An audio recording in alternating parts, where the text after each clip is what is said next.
Welcome back to The Right Slant. Today's video breaks down exactly how gun confiscation works in North Carolina, why it happens, and most importantly, how you can legally get your firearm back. We'll cover the most common situations that lead to confiscation, the exact steps the state requires for return of a seized firearm, real North Carolina court cases where gun owners fought to get their property back, and what you must do to avoid losing your rights permanently. Let's get into it. In North Carolina, guns are not taken at random. They are taken under specific legal conditions. Here are the most common. Domestic violence arrests. Under NCGS Section 50B 3.1, officers may seize firearms when there's probable cause involving domestic violence. Domestic violence protective orders. If a judge issues a DVPO, the respondent must surrender all firearms within 24 hours. Firearms used as evidence. If a gun is used, displayed, or alleged to be part of a crime, it goes into evidence until the case concludes. Involuntary commitment or mental health orders. A person found to be a danger to themselves or others can temporarily lose firearm possession rights. Prohibited possessor situations. Someone federally prohibited, like a felony convict, will have firearms confiscated upon contact with law enforcement. These are the pathways where seizure is most likely to occur. When a firearm is seized in North Carolina, the agency must follow strict rules. Under NCGS Section 15 to 11.1, the firearm must be logged into evidence, stored safely, and cannot be destroyed or sold unless a court order authorizes it after case disposition. If the firearm is taken because of a domestic violence protective order, the sheriff must hold the gun until the DVPO expires or is dismissed. Under NCGS Section 50B 3.1, the firearm may not be returned until the individual proves they are eligible to possess guns under both state and federal law. Once your case is over or your protective order is lifted, you can request the return of your firearm.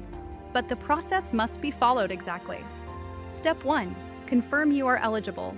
The sheriff will perform a full background check. You must not be under any active protective order, not be federally prohibited, not have pending charges that bar firearm possession. Step 2. File a motion for return of firearms. This is done in the county where your gun is held. In North Carolina, courts use the procedure from NCGS Section 15 to 11.1. The court may schedule a hearing. Step 3. Attend the court hearing. Bring ID and any documentation showing the case has been dismissed or resolved. Step 4. Provide the sheriff with the judge's order. Once approved, the sheriff will release the firearm. You may need to schedule a pickup appointment. Timeline. Most North Carolina counties return firearms within 10 to 15 business days after a valid court order, but some take longer depending on background checks.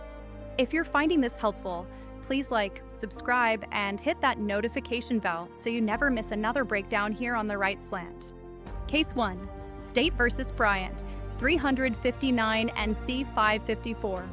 Facts. Police seized firearms after Bryant was charged with a felony. His charges were later dismissed. Outcome. The North Carolina Supreme Court held that when a criminal case is dismissed and the individual is not prohibited from firearm possession, the property must be returned unless another statute explicitly prevents it. What it shows: if you are legally eligible, law enforcement cannot hold your gun indefinitely. Case 2. In re. Allen, 184 NC App, 150. Facts. Allen's firearms were seized following a domestic violence protective order. When the order expired, the sheriff refused to return the guns. Outcome. The Court of Appeals ruled that once a DVPO expires, the sheriff must return the firearms if the owner proves eligibility under Section 50B 3.1.